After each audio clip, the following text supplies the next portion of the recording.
마태복음 20장 1절부터 16절까지 우리는 몇 가지 제목을 가지고 다른 제목과 다른 본문을 가지고 이야기하고 있지만 지난주 또 그 전주의 모든 설교의 대주제는 하나님 나라입니다. 하나님 나라라는 큰 주제하에 본문을 잡고 작은 제목을 잡고 우리가 말씀을 이어가는 것입니다. 오늘은 그 하나님 나라의 세 번째 시간을 좀 가지려고 해요. 하나님 나라는 숫자가 아니다라는 제목으로 말씀을 전하려고 합니다. 잠깐만요. 제가 눈에 뭐가 들어가서 지금.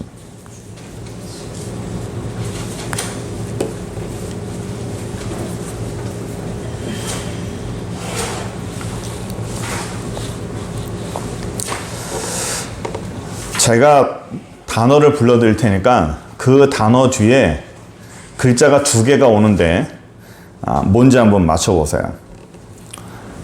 머루, 모모, 거봉, 모모, 캠벨, 모모. 이게 무슨 종류죠? 네, 포도예요. 맞아요. 포도 종류입니다. 머루 포도, 거봉 포도, 캠벨 포도, 뭐 청포도, 칠레 포도. 요즘은 뭐가 유행이냐면 샤인머스켓 유행이에요. 아주 맛있어요. 포도철입니다. 저도 포도 좋아하고요. 우리가 성경을 이렇게 보면서 하나 이 포도에 대해서 좀 먼저 알고 넘어갔으면 좋겠어요. 성경에 포도라는 단어가 자주 등장합니다. 그리고 예수님께서는 특히 예수님 자신을 뭐라고 말하냐면 나는 포도나무다라고 그랬어요. 포도나무다.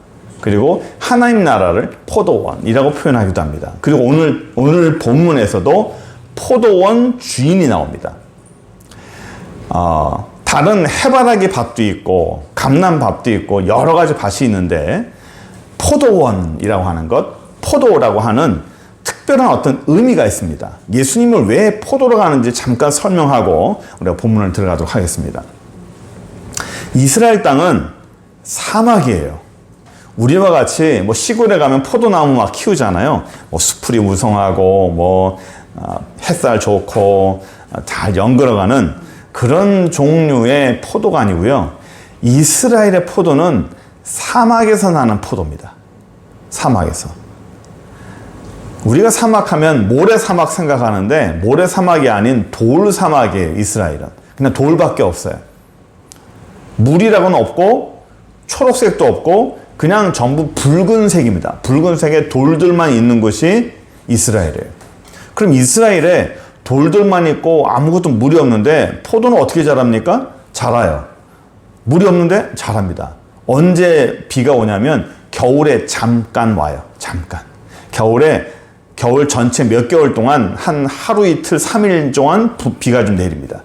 잠깐 비가 내리는데 그 잠깐 비가 내리는데 그 잠깐 비 내리는 그 밑에 있는 물을 이 식물들이 딱 잡고 있어요. 그 한철 비 내리는 걸로 1년은 삽니다.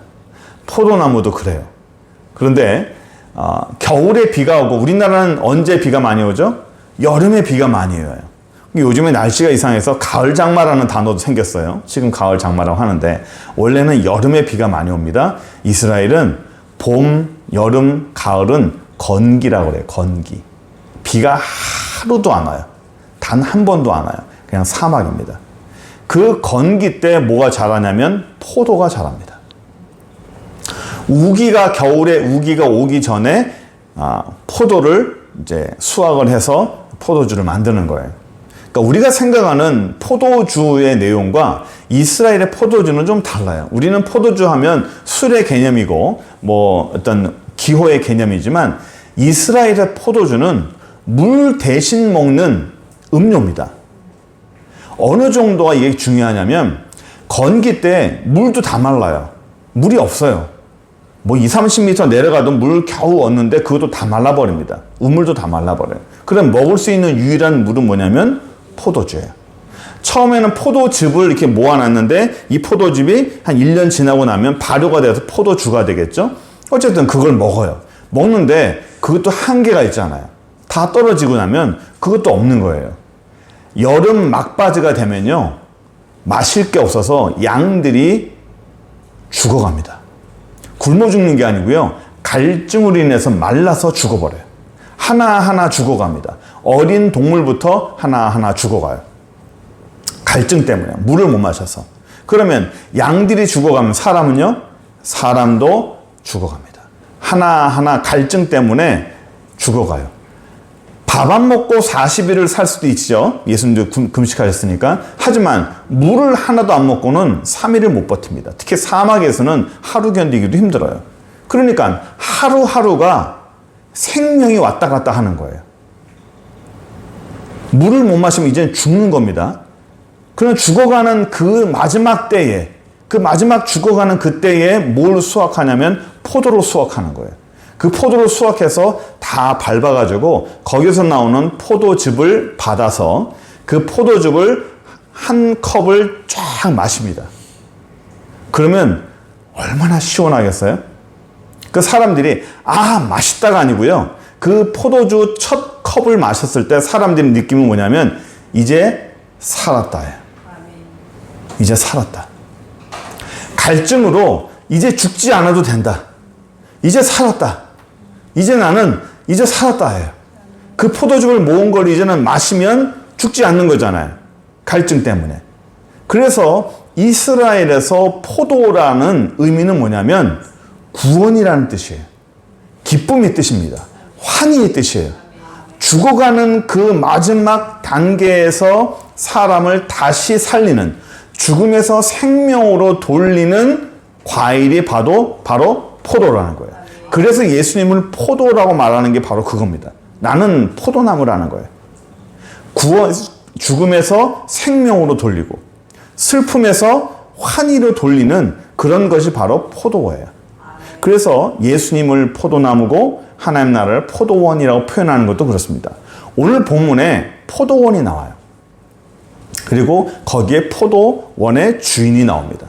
일꾼을 찾는데 일꾼을 불러요. 오늘 1절 보시면 천국은 마치 품꾼을 얻어 포도원에 들여보내고 이른 아침에 나간 집주인과 같아요. 이른 아침에 새벽에 나갔어요. 일꾼을 부르려고 나갔는데 2절에 보면 하루에 한 데나리온씩 품꾼을 계약을 하고 사람들을 불러드립니다. 우리나라는요, 여러분 막노동 해보셨어요? 혹시 노동시장 나가면 사람들이 일을 언제부터 시작하는지 아십니까? 몇 시부터 시작할까요? 6시부터 시작합니다. 새벽 6시부터. 새벽 6시부터 일이 시작이 돼요. 일이 시작되면 우리나라는 5시면 끝납니다. 새벽 6시부터 일이 시작돼서 중간에 점심시간 쉬는 시간 빼고 5시면 일이 끝나요. 이스라엘도 똑같아요. 새벽 6시부터 일이 시작됩니다. 일이 시작되면 저녁 6시까지 일이 끝나는 거예요. 하루 해가 시작됨과 동시에 일이 시작됩니다. 그러면 하루에 일이 시작되는 6시 전에 나가겠죠. 그죠? 우리 인력시장 나가면 사람들이 언제 다 모입니까? 새벽 5시면 다 모여요. 그래가지고 사람들이 막 끌려 나가고 팔려 나가고 다 일자리로 다 갑니다. 다 가다가 뭐 여기 페인트 몇 명, 이 시멘트 몇 명 하면 거기 사람 다 불려 나가요. 그러다가 못 팔려 나가잖아요. 그럼 그 사람들은 일이 없는 거예요. 6시, 7시 넘어가 버리면 사람들은 집으로 다 갑니다. 왜? 일이 이미 시작됐기 때문에. 그 다음부터는 사람들을 안 뽑아가요. 그런데 오늘 본문에 이 주인은 새벽에 나가서 일꾼을 다 뽑아왔는데 그리고 나서 또 나가서 또 뽑고 점심때 나가서 또 뽑고 오후에 나가서 또 뽑고 마지막 일이 끝나기 전에 또 뽑는 거예요. 그게 오늘 본문의 내용이에요. 보시면 3절 볼까요? 새벽에 나가서 일꾼을 다 뽑아들였어요. 그런데 제3시에 나가보니까 장터에 놀고 서는 사람이 또 있는 거예요. 자, 우리가 아까 이스라엘에 우리나라로 그 일이 언제 시작된다고 그랬죠? 아침 6시에 시작된다고 그랬죠? 아침 6시가 0시예요. 성경에. 그러면 7시는 몇 시일까요? 1시. 1시. 그러니까 우리는 1시라고 하면 여기는 1시라고 그래요. 제1시. 아침이 시작되는 1시, 7시. 그러면 아침 9시는 몇 시? 3시. 점심 12시는 몇 시죠? 6시. 그래요. 그러면 오후 3시는 9시. 그렇습니다. 그러면 오후 5시는 몇 시입니까? 11시. 그러니까 우리 시계를 뒤집어놓은 것과 똑같아요. 아침 6시가 0시고, 7시가 1시고, 아침 9시가 3시고, 낮 12시가 6시, 오후 3시가 9시. 이렇게 되는 겁니다. 그 성경 보는 방법 아시겠죠? 자, 그러면 제3시에 나갔어요. 그러면 우리나라 시간 몇 시간이죠? 아침 9시예요. 그렇죠? 그리고 5절, 6절 보시면 제6시에 나갔습니다. 몇 시죠? 12시. 제9시는? 오후 3시. 그러면 제11시는? 오후 5시.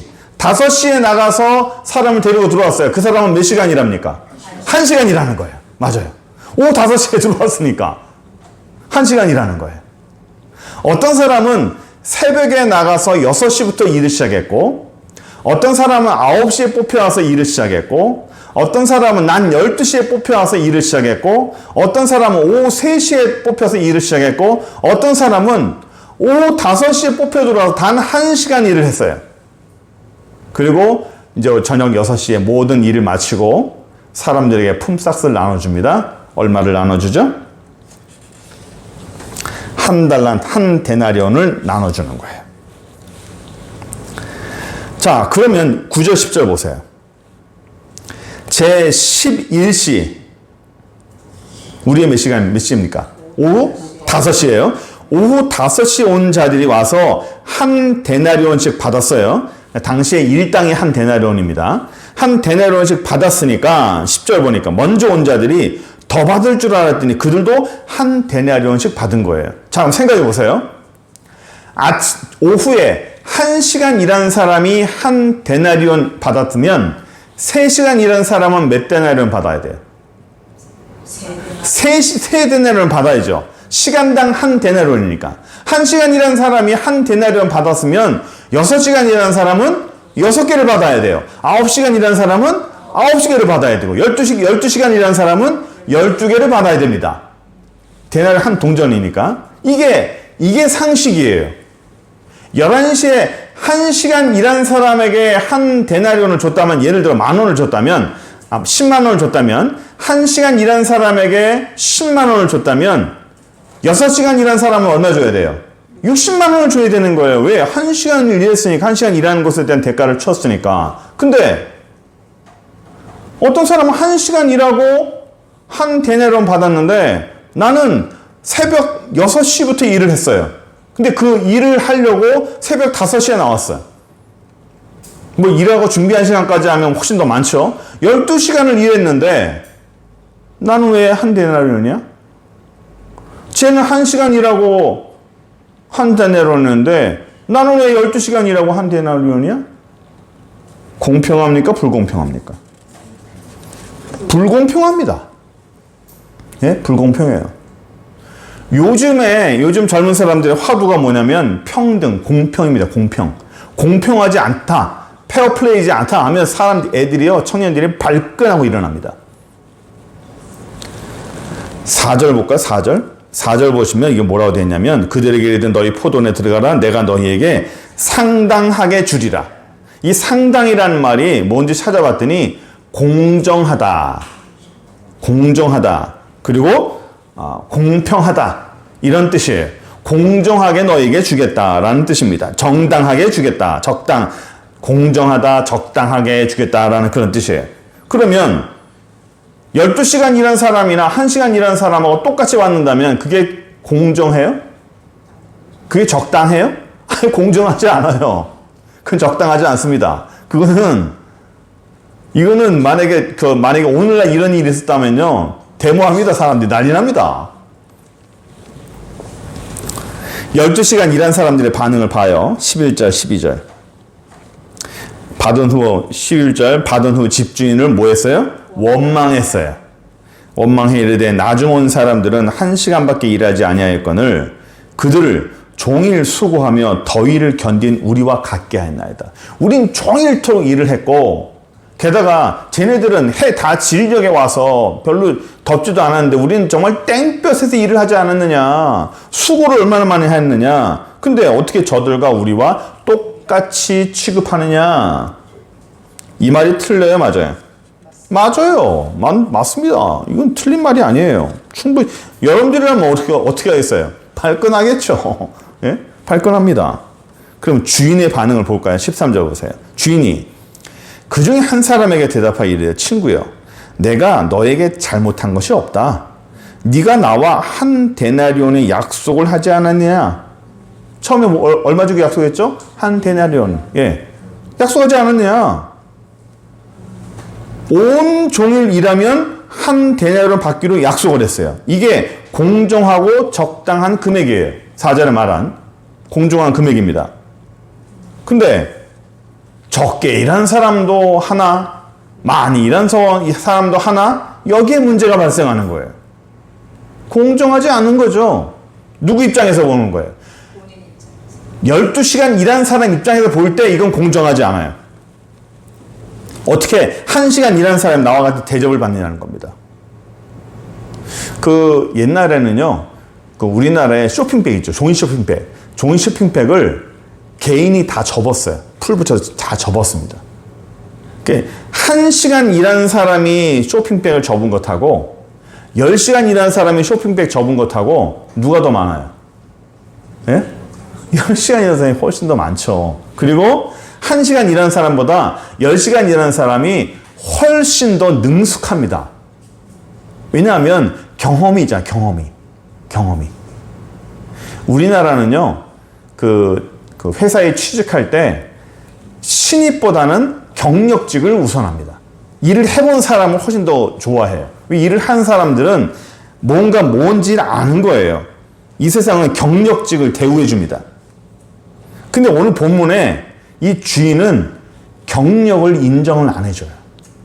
12시간 일한 사람의 그 많은 양을 인정 안 해주는 거예요. 난 12시간 일했다니까요?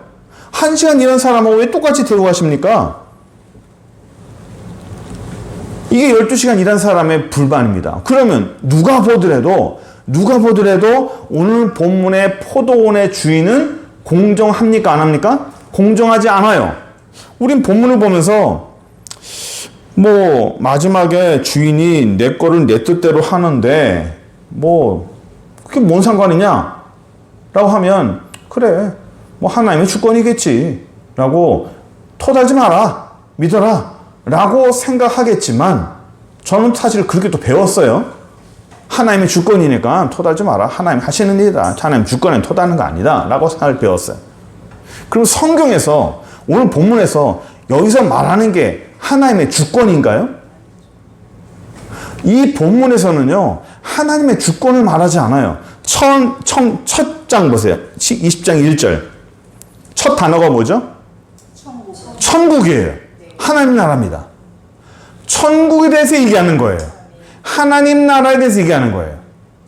물론 천국의 하나님의 주권도 맞지만 오늘 본문을 통해서 하나님이 우리에게 깨닫기 원하시는 게 있어요.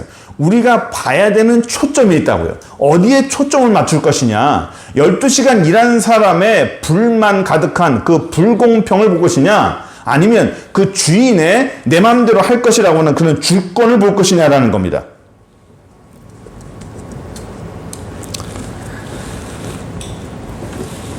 눈치채신 분은 알겠지만 우리가 보려는 거는요.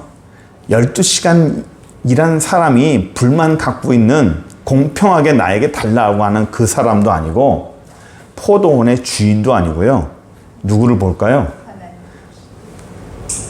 맨 마지막에 온 사람들이에요. 1시간 일한 사람, 3시간 일한 사람, 6시간 일한 사람. 여러분 보세요. 전 세계 다 모든 걸 막론하고요. 모든 인력 시장은요.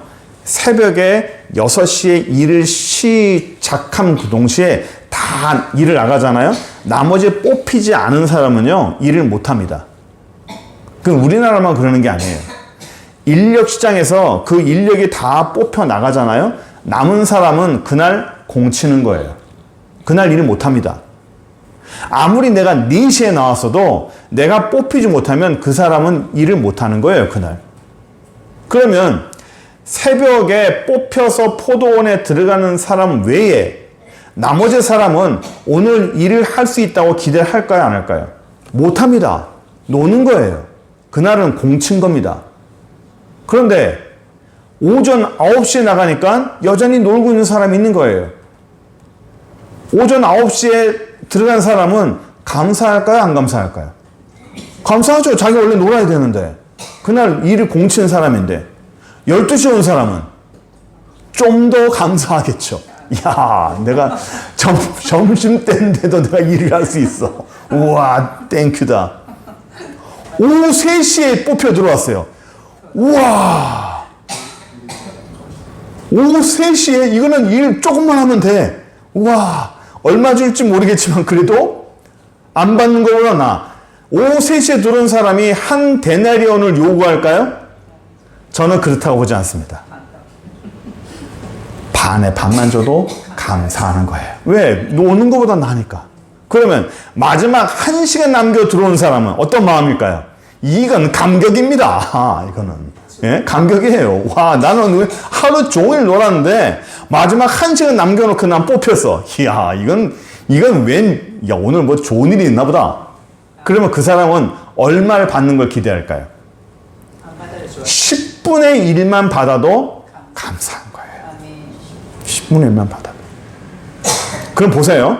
자, 아침 6시부터 일하는 사람과 아침 6시부터 일하는 사람은 똑같이 한 데나리온을 받고 불만에 가득 찹니다. 그 외에 9시에 온 사람, 12시에 온 사람, 3시에 온 사람, 5시에 온 사람은 어떤 마음일까요? 다 감사합니다. 새벽에 뽑혀온 사람 외에 나머지는요, 전부 감사합니다. 나머지는 전부 감개무량한 거예요. 게다가 돈 준 것도 감사한데 한 데나리온을 다 줬어. 제일 감사하고 감격한 사람은 몇 시에 온 사람일까? 오후 5시에 온 사람이에요. 이 사람은 뭐 눈물 흘릴 정도야. 1시간밖에 안 했는데 몸둘 바를 모르는 거예요. 몸둘 바를 모르는 거예요. 대신 제일 불만인 사람은 누구죠? 아침부터 새벽부터 온 사람. 새벽에 뽑힌 사람. 그래도 내가 제일 잘하는데. 우리가 오늘 발견해야 되는 게 있어요. 오늘 본문에서 하나님 나라에 대해서, 우리가 큰 주제 하나님 나라라고 그랬죠. 하나님 나라에 대해서 우리가 발견해야 되는 게 있는데, 첫 번째는 뭐냐면 하나님 나라는 숫자의 개념이 없어요. 숫자라는 이 개념은 이 땅의 개념이에요. 이 땅의 숫자는 몇 진법이죠? 10진법입니다. 1부터 0까지 10진법이에요. 그 10진법이라고 하는 그 숫자를 통해서 세상에 있는 모든 물리적인 것들을 다 표현할 수 있어요. 키 몇입니까?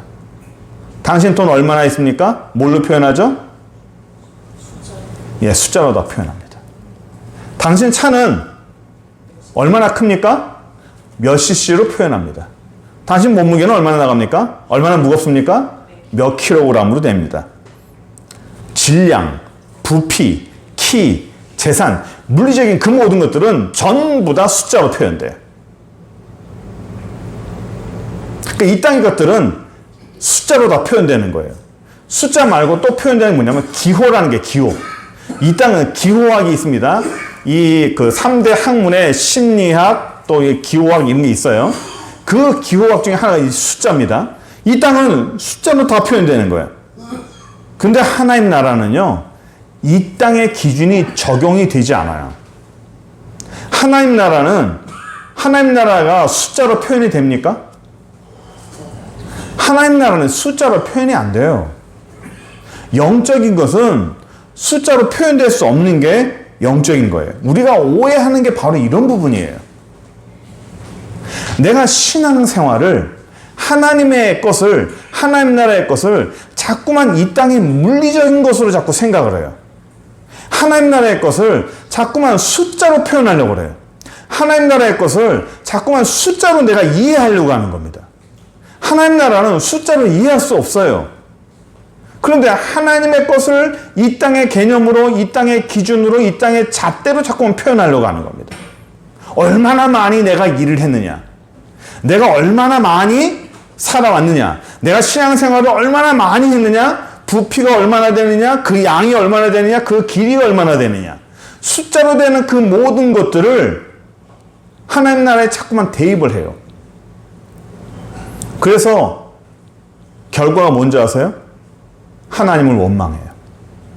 내가 신앙생활을 이만큼 했는데, 내가 주를 위해서 일을 이만큼 했는데, 내가 하나님을 위해서 내가 헌신을 이만큼 했는데, 내가 희생을 이만큼 했는데, 내가 지금까지 신앙생활을 해온 연수만 얼만큼인데, 내가 12시간을 일했어요. 12시간을.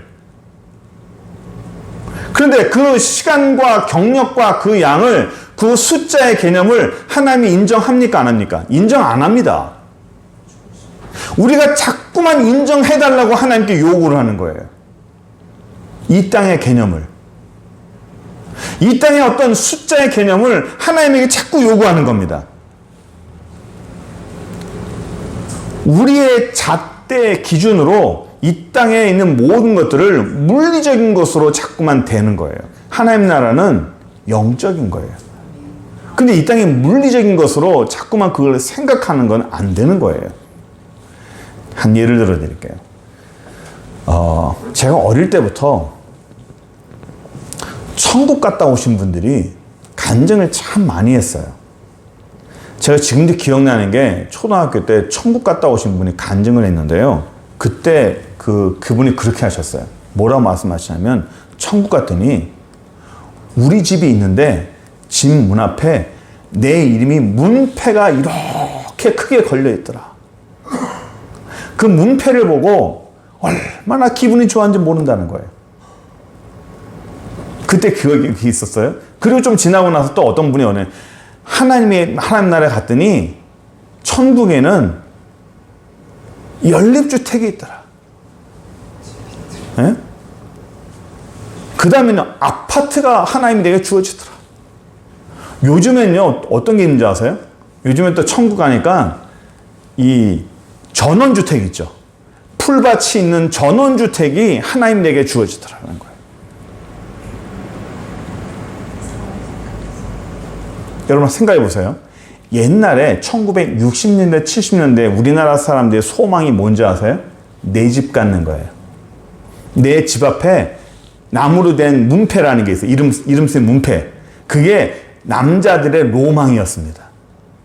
내가 집을 갖고 내 집 앞에 내 이름이 걸린 문패를 거는 것이 당시 사람들의 로망이었어요. 우리 목사님 안 그러셨나 모르겠네. 그때는 그 당시에 그랬어요. 60, 70년대는 자기 이름을 걸린 문패 거는 게 로망이었습니다. 천국 가니까 그게 있다는 거예요. 그 다음에 가니까 천국이 변해. 주택, 그 다음에 아파트, 그 다음에 전원주택. 천국에 전원주택이 있어요? 천국에 아파트가 있습니까? 예? 천국에 내 이름이 걸린 그 문패가 있을까요?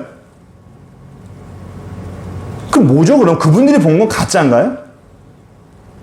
왜 60년대 간증이 다르고 70년대, 80년대, 90년대 간증이 다 다르죠?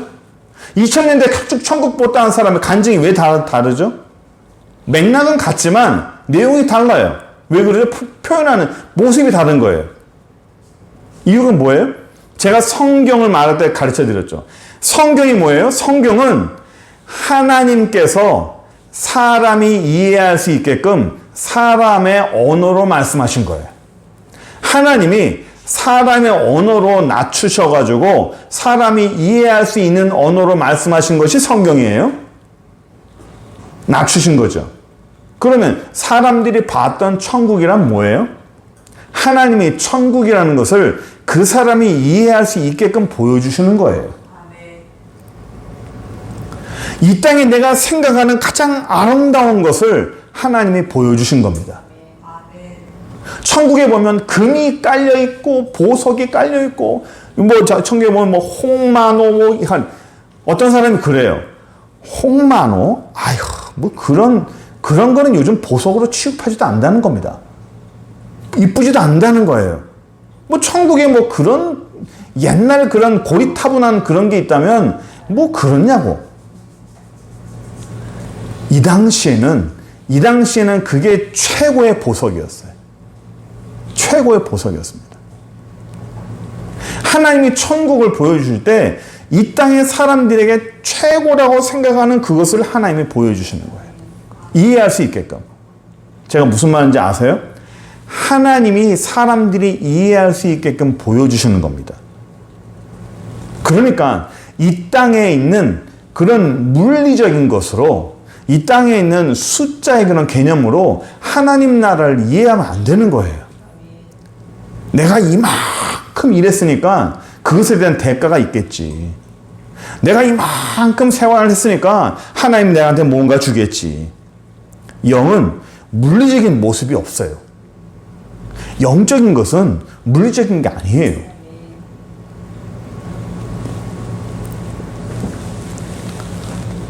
그러면 목사님, 성경에는 상급이라는 게 있잖아요.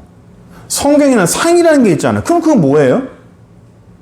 제가 오래 얘기할 수 없지만 구약에서는 상급이라는 것은 구약의 개념입니다. 구약에는 상급이라고 나오고 신약에는 상이라는 게 나와요. 그러니까 이걸 오래 얘기할 수 없지만 이 상과 상급이라는 것은 내가 뭔가를 일한 것에 대한 그만큼의 대가가 주어진 게 아니라 하나님의 그것에 대한 칭찬으로 상을 주는 겁니다. 내가 생각하는 재산을 쌓아놓듯이 하는 게 아니라고요. 왜냐하면 이거를 사람들이 가르칠 때에 이해하기 쉽게끔 말한 게 바로 그런 부분이에요. 내가 행위로 무언가를 쌓아놓는 게 아니라는 거예요. 하나님이 오늘 본문 말씀에서 하나님이 우리에게 원하시는 깨닫게 하는 게 뭐냐면요. 내가 무언가를 했다가 아니라 행동이 아닌 은혜라는 거예요. 행위가 아닌 은혜라는 겁니다. 내가 이만큼을 했다가 아니라 그만한 것을 준 것이 하나님의 은혜라는 거예요. 자, 보세요. 12시간 일한 사람 외에 나머지 모든 사람들은 다 감사해요. 그렇죠? 한 데나리온 받은 것을 당연히 생각합니까? 늦게 온 사람들은 전부 감사합니다. 하지만 아침 12시간 일한 사람은요, 그거를 당연한 걸로 생각하잖아요. 불만합니다. 더 줘야지. 이건 당연한 거고, 한 데나리온은 당연한 거고, 더 달라는 거예요. 그 사람 외에 나머지 사람은 주인이 그 사람을 불쌍히 여겨서 은혜로 주는 거예요. 그 사람이 일한 대가로 주는 게 아닙니다. 네가 6시간 일했으니까 한 데나리온 가져라. 네가 7시간 일했으니까 한 데나리온 가져라가 아니라 일한 시간과 상관없이 주인이 한 데나리온을 일당을 그 사람에게 주는 거예요. 그러니까 내가 이만큼 일했으니까 이만큼 받는 것이 당연하다라는 게 아닙니다. 성경은요, 공평을 말하지 않아요. 성경은 공평을 말하지 않고 은혜를 말해요. 5시에 부르심 받는 것도 은혜고요. 12시에 부름 받는 것도 은혜입니다. 9시에 부름 받는 것도 은혜예요. 매번 부르심을 받는 것이 성경에 보면 주인이 그 사람을 불렀어요.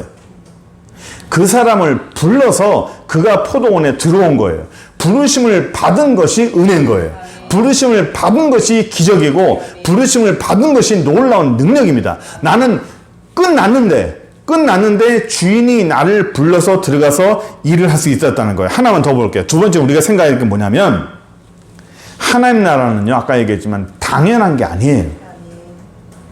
사람들은 당연하다고 생각해. 당연하다 생각하면요, 감사가 없습니다. 내가 이만큼 일했으니까 이만큼에 대한 것은 이 보상을 받는 게 당연한 거 아니야? 라고 사람은 생각해요. 6시간 일했으니까 한 데나리온 받는 게 당연한 거 아니냐? 일한 만큼의 대가를 받는 게 당연하다고 생각합니다. 그래서 사람은요, 어떤 일이 벌어지냐면 은혜를 받고 그분의 호의를 받다 보면 그 호의가, 그 은혜가 당연하다 생각하고 그것을 나중에는요, 권리로 생각해요. 내가 저 사람에게 호의를 베풀잖아요? 그 호의를 베풀면 내가 선한 마음으로 호의를 베푸는데 받는 사람은요, 그거를 감사함으로 받아야 되는데 그걸 당연한 걸로 생각해. 그게 호의가 몇 번 주어지잖아요? 그러면 그게 습관이 됩니다. 그러면 받는 게 당연한 거예요. 받는 게 당연한 거고 저 사람 나한테 주는 게 당연한 거고 그게 감사가 없습니다. 감사가 없고 나중에 어떻게 됩니까? 권리로 됩니다. 권리가 돼요. 한 10년 전에 제가 뉴스 하나 봤었는데 지금도 기억이 납니다. 어떤 취약계층에 이 동사무소에서 도시락을 배달해 주는데 한번 TV에 카메라 보여주는 거예요. 그 사람이 뭐라 말하냐면 젓가락으로 반찬을 찍찍찍찍 그면서 이걸 사람 먹는 밥이라고 주는 거냐고. 이걸 가지고 사람 먹는 밥이라고 주는 거냐고. 제가 볼 땐 내가 먹는 것보다 더 좋은데, 내가 먹는 반찬보다 더 좋던데, 반찬만 6가지에다가 뭐 국 다 좋던데, 이 젓가락 반찬을 찍찍찍 그면서 이걸 사람 먹는 밥이라고 주는 거냐면서 막 투덜대는 거예요. 그 도시락은 공짜로 주는 거잖아요. 없는 분에게, 힘든 분에게 공짜로 주는 거잖아요. 그러면 그걸 공짜로 받는 사람은 뭘로 받아야 돼요? 감사함으로 받아야 되죠. 사람들의 호의와 사람들의 불쌍히 여김으로 받는 거예요. 근데 그 받는 것이 당연한 거예요. 당연해서 나중에는 뭐가 됩니까? 권리가 돼요. 아니, 주려면 똑바로 줘야지. 주려면 더 많이 줘야지. 이걸로 주냐고. 내가 거지인 줄 아냐고. 이래 됩니다. 사람도 똑같아요. 하나님이 은혜를 주잖아요. 하나님이 호의를 주면 그게 당연한 게 생각해. 그 몇 번 주면 그거를 자기가 권리로 생각합니다. 조금만 늦게 주거나 하나님이 조금 모자르게 주면 하나님한테 막 따집니다. 왜 안 주냐고. 왜 이러냐고. 권리로 생각을 해요. 12시간 일했으면 10이 되나리론 주는 게 마땅하지 왜 하나만 주냐고.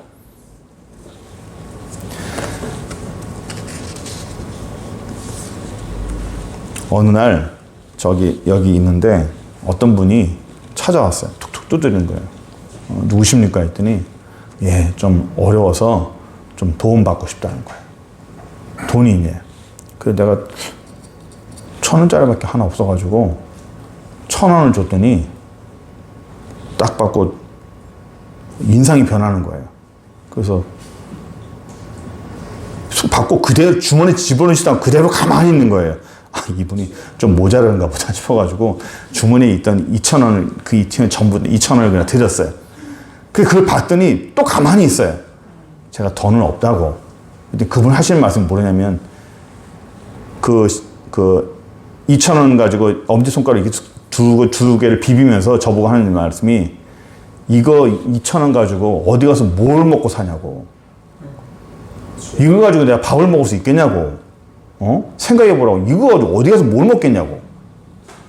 저보고 뭐 어쩌라는 거죠?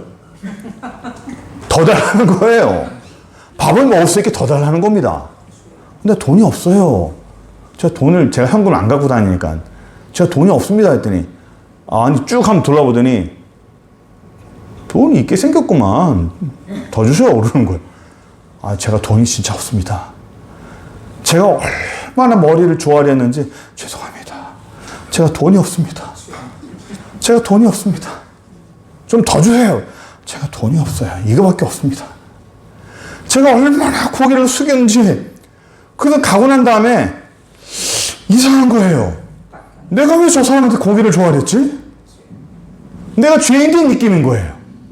저 사람은 당당하고 욕을 하고 나는 못 준 죄인이 돼버린 겁니다. 내가 왜 이렇게 쩔쩔맸지? 천국은요, 당연하지 않아요. 천국은 은혜인 거예요. 하나님의 나라에 우리가 살게 되는 모든 것들은 은혜입니다. 우리 하나님은요, 어떤 것에 대한 행위나 크기나 숫자에 제한을 받지 않아요. 성경에 재밌는 거 하나 볼까요? 성경에서 장자의 권리가 있어요. 모든 기업은 장자에게로 넘어갑니다. 하나님의 축복도 장자에게 가요. 그럼 보세요. 야곱이 장자입니까? 차남입니까? 차남입니다. 야곱의 형은 누구죠? 에서인데 야곱의 형인 에서에게 사실은 모든 우선권이 있었어요. 그런데 하나님은 에서가 아닌 야곱을 선택했습니다. 장자인데도 불구하고. 그러면 예수님이 태어난 12족속 가운데서 누가 예수님의 족속이냐면 유다 족속입니다.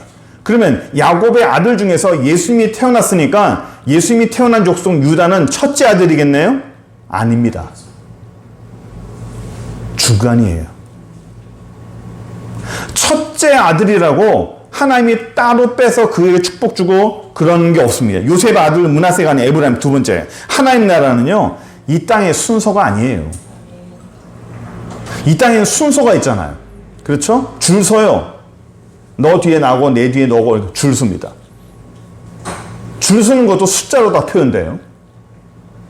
하나님 나라는 숫자가 아니에요. 하나님 나라에는 양이 없어요. 부피가 없어요. 내가 무언가를 했다, 내가 얼만큼 했다, 그게 없어요.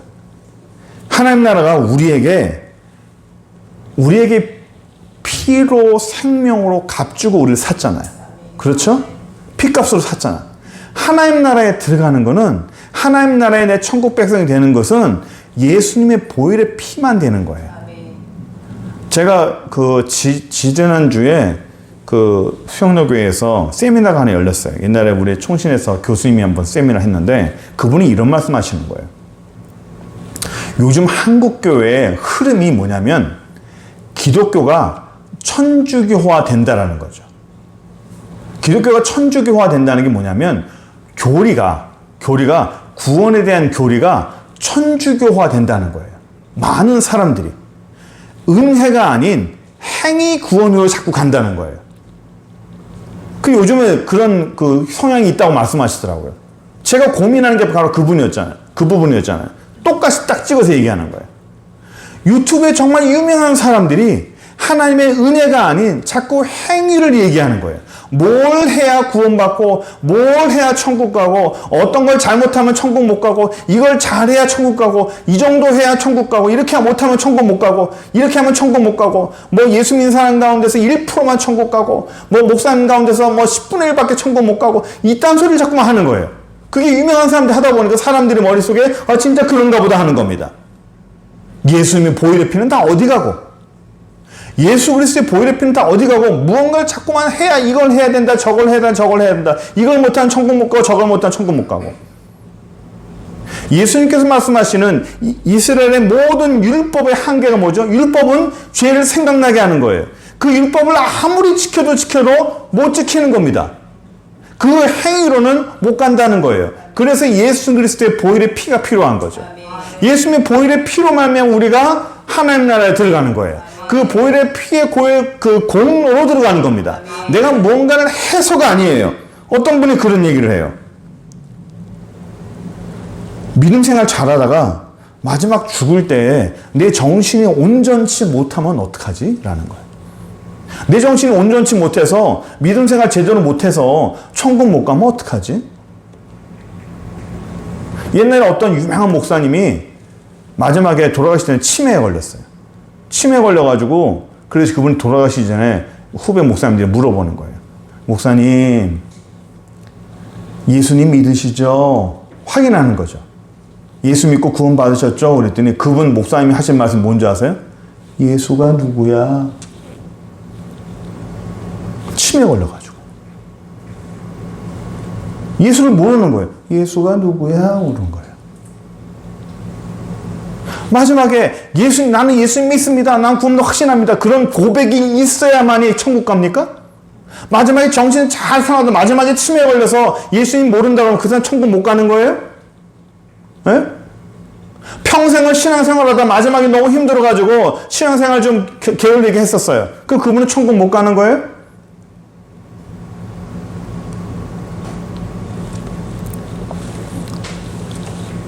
기도 생활을 적게 하거나 말씀 생활을 적게 하고 전도, 말씀, 실천, 성령 세례 이런 거 제대로 못하면 천국 못 간다. 방언 못해도 천국 못 간다.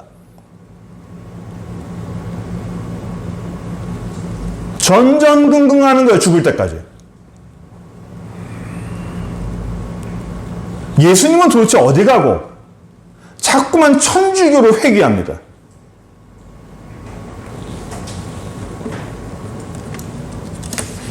점수가 안 나가지고 점수를 못 미쳐가지고 천국 못 가면 어떡하는가.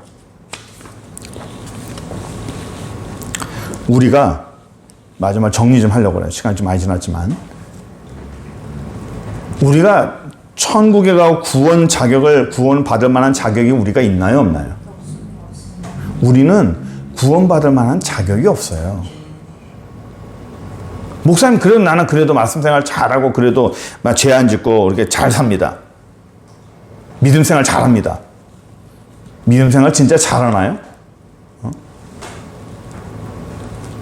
불교에게 죄송하면 불교를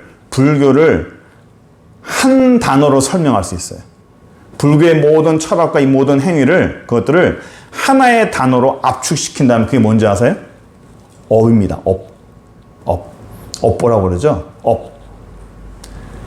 이 윤회 세상에 아주 중요한 단어가 업입니다. 그래서 이 땅에 살면서 선한 업을 많이 쌓아야 내가 윤회할 때 더 나은 것으로 태어난다는 것이 그 모든 철학의 중심이 업입니다. 그러면 이 땅을 살면서 선업을 많이 쌓을까요? 악업을 많이 쌓을까요? 악업을 많이 쌓습니다. 사람이 아무리 노력해도 선보다는 악이 더 많아요. 그럼 불교로 넘어가고 기독교에서 예수 믿고 난 다음에 또는 예수 믿기 전에도 우리가 하나님 앞에 잘한 게 더 많아요? 잘못한 게 더 많아요? 예? 목사님, 나는요, 그래도 얼마나 신실하게 사는지 모릅니다. 내가요, 하나님 앞에 얼마나 사는지 목사님은 잘 몰라요. 내가 얼마나 기도를 열심히 하고, 내가 얼마나 말씀 보고, 하루 종일 기도하고, 하루 종일 말씀 봅니다. 제가 그랬잖아요. 하나님 앞에 죄라는 것은 내가 드러난 행위, 말, 이것만이 아니라고요. 사람의 죄의 기준이 하나님은 하한선이라고 했죠. 뭐예요? 생각이에요. 생각부터 죄예요. 생각부터. 내가 말을 얼마나 조심하는 줄 압니까? 내가 행동을 얼마나 조심하는 줄 압니까? 내가 신앙생활을 얼마나 잘하는 줄 아십니까? 아무리 노력해도 사람이 컨트롤하지 못하는 게 뭐예요? 생각입니다. 생각은 컨트롤 안 돼요.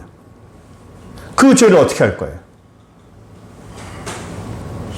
하나님 앞에 잘한 게 더 많아요? 잘못한 게 더 많아요? 잘못한 게 훨씬 많아요. 생각으로 짓는 죄는요, 말로 할 수도 없어요.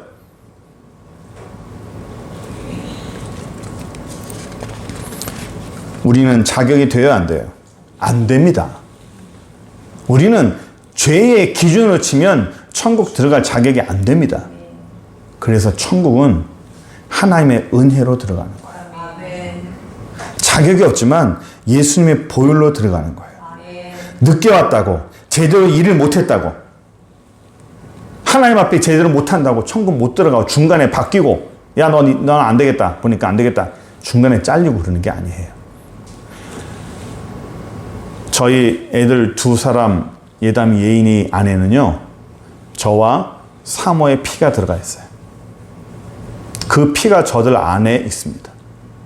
쟤네들이 아무리 부모의 등에 칼을 꽂고 이 땅에서 하지 말아야 할 짓을 한다 할지라도 부모 자식 간의 관계는 변하지 않아요. 아무리 나쁜 짓을 해도 부모는, 자식은 그 관계는 변하지 않습니다. 우리 안에 예수 그리스도의 피가 흘러요. 우리 안에 예수의 피로 말미암아 우리가 살았어요. 아무리 우리가 구원받고 딴짓을 한다 할지라도요, 그 관계가 깨지질 않아요. 우리 주님은 결국은 우리를 인도하시는 거예요. 결국에는 우리를 선한 길로 인도하시는 겁니다. 중간에 설사 시험되는 일이 할지라도 그 사람은 반드시 돌아오게 돼 있고 그 사람은 반드시 하나님의 사람으로 되게 돼 있는 겁니다. 이게 피를 나눈 자의 힘인 거예요. 요즘 교회가 캐톨릭으로 선회한다고 뭐 저만 생각하는 게 아니라 그분도 말씀하시고 전체적으로 다 그런 것 같아요. 은혜가 아닌 행위로 번져나가고 있어요. 행위가 대세야. 예수님의 재림 무천년이 대세야. 요즘 그래요. 무천년왕국, 그런 소설 같은 얘기 하지 말고 무천년이야. 그리고 행위야. 제가 지난주, 지지난 몇 주 동안 이런 생각을 했습니다. 제가 부산에 남아있는 이유가 왜 여기 남게 됐냐면 하나님이 부산을 보여주면서 서울 가지 말고 부산에서 이 사람들을 살려라.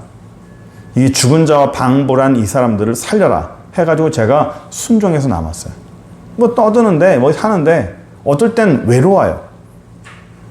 내가 이 부산 이 총구석에서 특히 부산 이 한 구석에서 몇 명 안 데리고 여기서 소리치는데 누가 듣겠나? 라고 하는 생각이 딱 드는 거예요. 누가 들으며 내가 여기서 소리친다고 무슨 변화가 있겠나? 여기서 내가 애를 쓴다고 무슨 변화가 있겠나? 라고 하는 그런 약간 허탈한 심정이 간혹 들 때가 있어요. 그냥 공허하게 외친다는 그런 느낌들. 근데 가만 보니까 엘리야도 그랬고 엘리사도 그랬고 공허하게 외치는 것 같아도 맞는 건 맞는 거예요. 예? 틀리는 건 틀린 겁니다. 아무리 세상이 저게 맞다 그래도 모든 대부분의 목사가 그게 대세야 대세. 이 세상의 목회 환경이 신학 환경이 다 그렇게 가고 있어. 대세라고 말해도 저는 성경은 그렇게 말하지 않는다고 봐요. 하나님 나라는 그렇게 가지 않아요. 하나님의 은혜는 그렇게 인간적으로 바뀌지 않는다는 겁니다. 뭐 고루하고 따분한 목사라고 얘기를 해도 그냥 말씀대로 그냥 가려고 합니다. 그래서 뭐 우리가 몇 명 안 되지만 여러분들은 제가 맞다고 생각하시고 이게 옳다. 목사님이 옳다. 라고 생각하시고 말씀대로 사시는 저 여러분에게 바랍니다. 기도하겠습니다.